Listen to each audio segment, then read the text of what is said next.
സഹോദരങ്ങളെ, സഹോദരിമാരെ,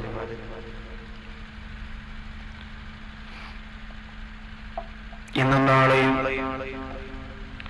സത്യനിഷേധികളുടെ നിത്യസങ്കേതം അഥവാ നരകം എന്ന ഒരു വിഷയമാണ് നിങ്ങളോട് ചർച്ച ചെയ്യാൻ ഞാൻ ആഗ്രഹിക്കുന്നത്. ഇന്നിപ്പോൾ സമയം ഒരുപാട് വൈകി. ഇൻഷാ അല്ലാഹ് ഇന്ന് നമുക്ക് 11 മണിക്ക് ദുആ ചെയ്ത് പിരിയണം. നാളെ 8 മണിക്ക് ആരംഭിച്ചു. ഇൻഷാ അല്ലാഹ് 10-11 മണിക്കകത്ത് ബാക്കിയുള്ള പരിപാടികളെല്ലാം കഴിഞ്ഞ് പിരിയാം. അല്ലാഹു സുബ്ഹാനഹു വ തആല നമ്മുടെ ഈ സംഗമത്തെ ഇതിന്റെ ഉദ്ദേശ ലക്ഷ്യങ്ങളോടൊപ്പം തന്നെ അല്ലാഹു സാധിപ്പിച്ചു തരുമാറാകട്ടെ. പ്രിയമുള്ള സഹോദരങ്ങൾ, നമുക്കെല്ലാവർക്കും അറിയാം,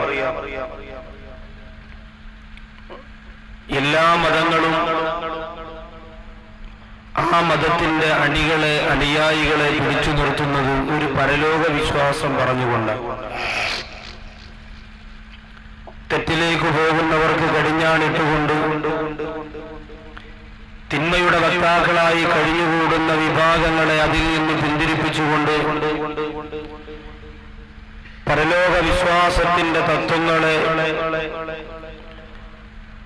ആ മതത്തിന്റെ അനുയായികൾക്ക് മുന്നിൽ വിളമ്പിക്കൊടുത്തുകൊണ്ട് ഒരു സ്വർഗവും ഒരു നരകവും ഒക്കെ പറഞ്ഞ് മനസ്സിന്റെ അകത്തേക്ക് ഭയമിട്ടുകൊടുത്തുകൊണ്ടാണ് പലരും തെറ്റുകളിൽ നിന്ന് അണികളെ പിടിച്ചു നിർത്തുന്നത്.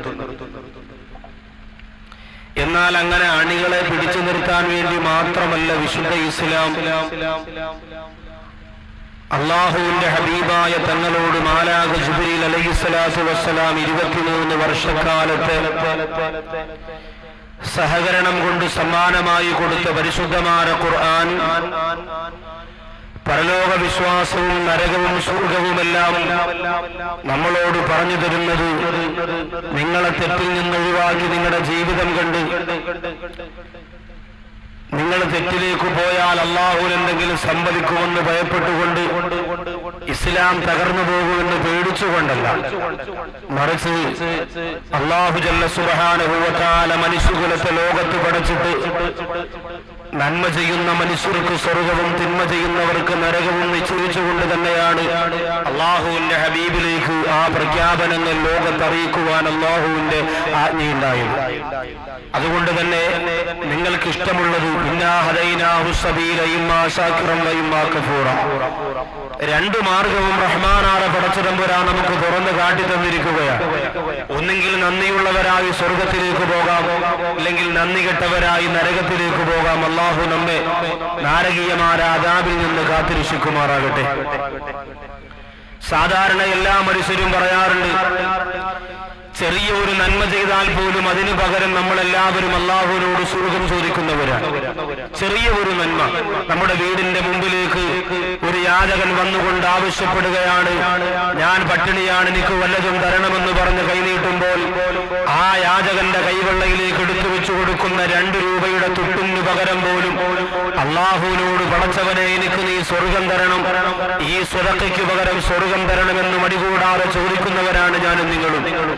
എത്ര തെറ്റ് ചെയ്താലും രാത്രി കിടക്കാൻ നേരത്തൊരു ലാ ഇലാഹ ഇല്ലല്ലാഹ് പറഞ്ഞിട്ട് അതിനു പകരം അല്ലാഹുവിന്റെ സ്വർഗം ചോദിക്കാൻ മടിയില്ലാത്തവരാണ് ഞാനും നിങ്ങളും. എന്നാൽ അങ്ങനെയുള്ള നാം ചെറിയ തെറ്റിന് പകരമായി നരകം കിട്ടുമോ എന്നുള്ള പേടി നമുക്ക് നഷ്ടപ്പെട്ടു പോയ കാലഘട്ടത്തിലാണ് ജീവിക്കുന്നത്. നരകമെന്ന് പറയുന്നത് വലിയ വലിയ വട്ടിപ്പലിശക്കാർക്കും കള്ളുകുടിയന്മാർക്കും പള്ളി പൊളിക്കുന്നവർക്കും ഖുർആൻ കത്തിക്കുന്നവർക്കും വ്യഭിചാരികൾക്കും ആഭാസന്മാർക്കു വേണ്ടിയും മാത്രമല്ലാഹു ഒരുക്കിയതാണ് എന്ന് കരുതിപ്പോയവരെ, നമുക്ക് തെറ്റുപറ്റിപ്പോയി. കഴിഞ്ഞ വർഷം എന്റെ പ്രിയമുള്ളവരെ, കഴിഞ്ഞ ഒരു പ്രാവശ്യം ഞാനിവിടെ ഈ സദസ്സിലേക്ക് വരുമ്പോൾ ബഹുമാനപ്പെട്ട അബ്ദുസ്സലാം ഉസ്താദ് ഈ സദസ്സിൽ നിന്നുകൊണ്ട് നിങ്ങളോട് പറഞ്ഞ ഒരു ബൈത്ത് ഞാൻ ഓർത്തു പോവുകയാണ്. ഉച്ചകാരണമേ വീണൊരു പെണ്ണു തീയാറിൽ, അതിനെ കെട്ടിയിട്ടവൾ പട്ടിണിക്കിട്ടന്നു കൊല്ലുന്നേ, നരകം റബ്ബ് നൽകുന്നേ. പൂച്ചകാരണമേ വീണൊരു പെണ്ണു തീയാറിൽ, അതിനെ കെട്ടിയിട്ടവൾ പട്ടിണിക്കിട്ടന്നു കൊല്ലുന്നേ, നരകം റബ്ബ് നൽകുന്നേ. ഭക്ഷണം കൊടുക്കാതെ കെട്ടിയിട്ട് കൊന്നതിന്റെ പേരിൽ ഒരു പെണ്ണിന് അല്ലാഹു നരകം കൊടുത്തു അത്രേ. അപ്പൊ നമ്മൾ ആലോചിച്ച് നോക്കി, ജീവിതത്തിന്റെ എല്ലാ ചെറിയ സമയങ്ങളിലും ഞാനും നിങ്ങളും വെറുതെ നെവർമെന്റായി തള്ളിക്കളയുന്ന പുറംകാലുകൊണ്ട് വലിച്ചെറിയുന്ന ചെറിയ തെറ്റുകളുണ്ടല്ലോ, അല്ലാഹു അത് ഏറ്റവും വലിയ വെറുപ്പോടുകൂടി കാണുന്ന സമയത്താണ് നാം ചെയ്യുന്നതെങ്കിൽ ആ ഒരു തെറ്റിന് പകരം പോലും നമ്മുടെ സർവ്വ അഅ്മാലുകളും പൊളിച്ചു കളഞ്ഞുകൊണ്ട് അല്ലാഹു ജല്ല സുബ്ഹാനഹു വ തആല സത്യനിഷേധികളായ ധിക്കാരികളായ തെമ്മാടികളായ താന്തോടികളായ അധർമ്മ വിഭാഗത്തിന്റെ അധപ്പതനത്തിന്റെ പടുംകുടിയിലേക്ക് ആണ്ടുപോയിട്ട് പിശാചിനെ കൈയടിപ്പിച്ചുകൊണ്ട് പൊട്ടിച്ചിരിച്ചുകൊണ്ട് ഈ ഭൗതികമായ ലോകത്ത് ജീവിച്ചു പോയ വിഭാഗത്തിന് റഹ്മാനായ പടച്ചറമ്പുരാ കൊടുക്കാൻ തീരുമാനിച്ചിരിക്കുന്ന നരകം ലഭിക്കുമെന്നാണ് അല്ലാഹു കാത്തിരക്ഷിക്കട്ടെ. അബൂ ഹുറൈറ റളിയല്ലാഹു തആല റിപ്പോർട്ട് ചെയ്യുന്ന ഹദീസാണ്. ഉന്നാമ റസൂലുള്ളാഹി സ്വല്ലല്ലാഹു അലൈഹി വസല്ലം, ഞങ്ങൾ അല്ലാഹുവിന്റെ റസൂലിന്റെ കൂടെ ഇരിക്കുകയായിരുന്നു. ഇത് സമീനാ വജബാ, ആ സമയത്തൊരു ഭയാനകരമായ ശബ്ദം ഞങ്ങൾ കേട്ടു. പൊന്നാര നബി സല്ലല്ലാഹു അലൈഹി വസല്ലം തങ്ങളുടെ കൂടെ ഞങ്ങൾ ഇരിക്കുമ്പോൾ ഭയാനകരമായ ഒരു ശബ്ദം ഞങ്ങൾ കേട്ടു. അല്ലാഹുവിന്റെ ഹബീബ് നോക്കുമ്പോ ആ ശബ്ദം കേട്ടുപോലെ ഞങ്ങളെല്ലാം ഞെട്ടിത്തെറിച്ചിരിക്കുകയാണ്.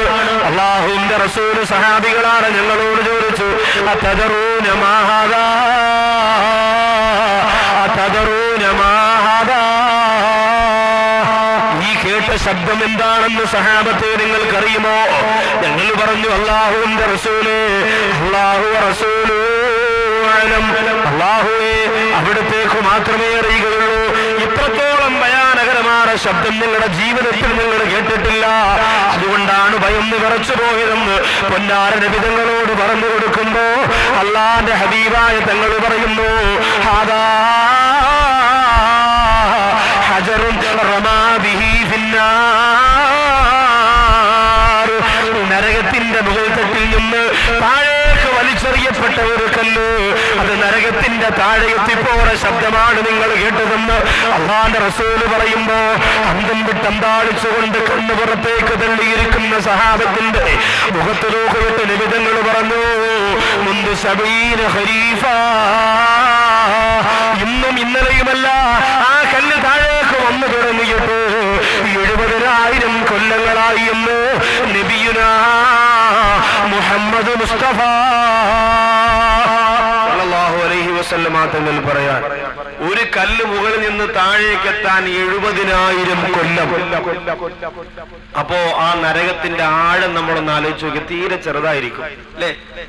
70,000 കൊല്ലം, 50 അടി താഴ്ചയുള്ള, 50 തൊടിയുള്ള, അല്ലെങ്കിൽ 50 കോലുള്ള, പല സൈസിലാ കിണർ വെട്ടുന്നവര് പറയാം.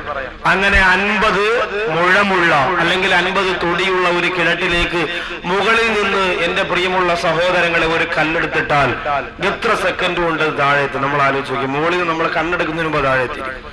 100 തൊടിയാണെങ്കിലും ആലോചിച്ച് നോക്ക്, എത്ര വേഗത്തിലെത്തും? 70,000 കൊല്ലം കൊണ്ടാണ് ഒരു കല്ല് നരകത്തിന്റെ മുകളിൽ നിന്ന് അടിയിലേക്ക് സഞ്ചരിച്ച് തീർന്നത് എങ്കിൽ നരകം അത്ര വിശാലമാണ്. ചില സഹോദരിമാരൊക്കെ, തഴവയിലുള്ള സഹോദരിമാരൊക്കെ ചിലപ്പോൾ ചിന്തിക്കും, ഓ അമേരിക്കയിലും ഇംഗ്ലണ്ടിലും ഓസ്ട്രേലിയയിലും ദുബായിൽ ഫെസ്റ്റിവലിനൊക്കെ കിടന്ന് ഉരുളുന്ന താത്തമാരെയൊക്കെ നരകത്തിൽ കൊണ്ടുപോയിട്ട് അവസാനം നരകമൊക്കെ നിറഞ്ഞു കവിയുമ്പോഴായിരിക്കും തഴവയിലുള്ള നമ്മളെ സീരിയലൊക്കെ കണ്ടുകൊണ്ടിരിക്കണം, നമ്മളെ അപ്പോഴായിരിക്കും ഉള്ള പിടിക്കാൻ. അപ്പൊ നമ്മളിങ്ങനെ അതിന്റെ മുകളിലാകുമ്പോ വലിയ ചൂടൊന്നും നമുക്ക് കേൾക്കൂല. ബിരിയാണിയുടെ മണ്ട കിടക്കണ അണ്ടിപ്പരിപ്പ് പോലെ ഉണ്ട്. അത് നമുക്ക് വലിയ ചൂടൊന്നും കേൾക്കേണ്ടി വരില്ല. നമ്മൾ ഏറ്റവും അടിക്കിടക്കുന്നവർക്കാണ് ചൂട് കൂടുതൽ. അപ്പൊ മുകളിലാകുമ്പോ നമുക്ക് ഇങ്ങനെ അഡ്ജസ്റ്റ് ചെയ്തിങ്ങനെ നിൽക്കാം എന്ന ധാരണ വേണ്ട. എത്ര പേരെ നിങ്ങൾ നരകത്തിനകത്ത് അള്ളാഹു പടച്ച ലോകത്തുള്ള മനുഷ്യരെ മുഴുവനും അള്ളാഹു നരകത്തിലേക്ക് കിടത്തിയാലും ആ നരകം നാളെ അള്ളാഹുവിനോട് പറയുമെന്നാണ്, വിശക്കുന്നു അല്ലാ, എന്നെ പടച്ചവനെ, എന്റെ വയറ് നിറച്ചു തരൽ നിന്റെ ബാധ്യതയാണ് റബ്ബേ, ഇതുവരെ എന്റെ വയറ് നിറഞ്ഞിട്ടില്ല. ലോകത്തുള്ള മുഴുവൻ മനുഷ്യരെ കൊടുത്താലും നരകം അങ്ങനെ പറയും. പക്ഷെ ഇന്ന് നമുക്ക് നരകത്തെ പേടിയില്ല. കാരണം എന്താണെന്നറിയോ? നമ്മളൊക്കെ വലിയ പുരോഗമനമുള്ളവരായി മാറിപ്പോയി. പണ്ടത്തെ പോലെയുള്ള ആൾക്കാരല്ല. ഒരു ഉസ്താദ് പള്ളിയിൽ പ്രസംഗിച്ചു, ചന്ദ്രനെ അള്ളാഹുവിന്റെ റസൂല് 2 പിളർത്തി ഒട്ടിച്ച് മുകളിലേക്ക് വിട്ടു. ആ സമയത്ത് ജുമാ കഴിഞ്ഞിട്ട് ഒരാള് ലാപ്ടോപ്പ് ഉസ്താദിനോട് പറയും, ഉസ്താദെ റൂമിൽ തന്നെ കാണുമല്ലോ. ഉസ്താദ് പറഞ്ഞ് കാണും. വീട്ടിൽ പോയി ലാപ്ടോപ്പ് കമ്പ്യൂട്ടറും ലാപ്ടോപ്പൊക്കെ കൊണ്ടുവന്നിട്ട് നേരെ ഉസ്താദിന്റെ റൂമിലും ഉസ്താദ് ഇങ്ങോട്ട് നോക്കിയോളാം. ഉസ്താദ് വിചാരിച്ചു അല്ലാഹുവേ എന്ത് കാണിക്കാൻ പോകണം റഹ്മാനെ. അങ്ങനെ ഉസ്താദ് കിതാബൊക്കെ മടക്കി വെച്ചു. അവന്റെ കമ്പ്യൂട്ടറിലേക്ക് നോക്കാം. ഉസ്താദ് ഇതാണ് ചന്ദ്രൻ ഏകദേശം. ഉസ്താദ് പറഞ്ഞു സുബ്ഹാനല്ലാഹ്, ചന്ദ്രന്റെ വിസ്തീർണം ഇത്രയാണ്. ഒരു ചന്ദ്രന്റെ ഒരു പകുതി വേണ്ട, ഒരു കഷണം ഈ ഭൂമിയിലേക്ക് വന്നു വീണാൽ എത്രയോ മൈലുകളോളം ഭൂമി കത്തിക്കരിഞ്ഞു പോകും. പിന്നെ ഒരു പച്ചില പോലും ഈ ഭൂമിയുടെ തൊലിക്ക് പുറത്ത് മുളച്ചു വരികയില്ല. അത്രത്തോളം ശക്തമാണ് ഈ ചന്ദ്രന്റെ ഭാഗം അടർന്നു വീണാൽ. അതിനെ മുഹമ്മദ് നബി താഴെ കൊണ്ടുവന്ന് രണ്ടായിട്ട് പുലർത്തി ഒട്ടിച്ചെന്നൊക്കെ പറഞ്ഞാൽ അത് എന്നെ പോലെയുള്ള വിവരവും വിദ്യാഭ്യാസവും ഉള്ളവർക്ക് വിശ്വസിക്കാൻ ഇച്ചിരി ലേശം ബുദ്ധിമുട്ടാണ്. പിന്നെ കുറച്ച് മീങ്കച്ചവടക്കാരും കുറച്ച് ഒട്ടുപാല് പറക്കാൻ പോണവരും ടാപ്പിങ്ങിന് പോണവരും വേറെ ജോലിയും കൂലിയില്ല നടക്കുന്ന കുറച്ച് ആൾക്കാർ മുയിലാരില്ലേ പറഞ്ഞെന്ന് പറഞ്ഞു. എന്നെ കൊണ്ടത് പറ്റൂല. ഉസ്താദ് കിതാബ് കാണിച്ചു കൊടുത്താൽ അയാളെന്ന് പറയും സംഭവമൊക്കെ നിങ്ങൾ പറഞ്ഞതൊക്കെ ശരിയാണെങ്കിൽ എനിക്ക് വിശ്വസിക്കാൻ പറ്റൂല. അങ്ങനെ പറയുന്ന ആൾക്കാരുണ്ടല്ലോ. നിനക്ക് വിശ്വസിക്കാൻ പറ്റാത്തത് കൊണ്ടാണ് അതിന് മോജിസത്ത് എന്ന് പേര് പറയുന്നത്. മണ്ട മരമണ്ട. അവന് വിശ്വസിക്കാൻ പറ്റുമെങ്കിൽ പിന്നെ അതിന് മോജിസത്ത് എന്ന് പേര് പറയാൻ പറ്റും.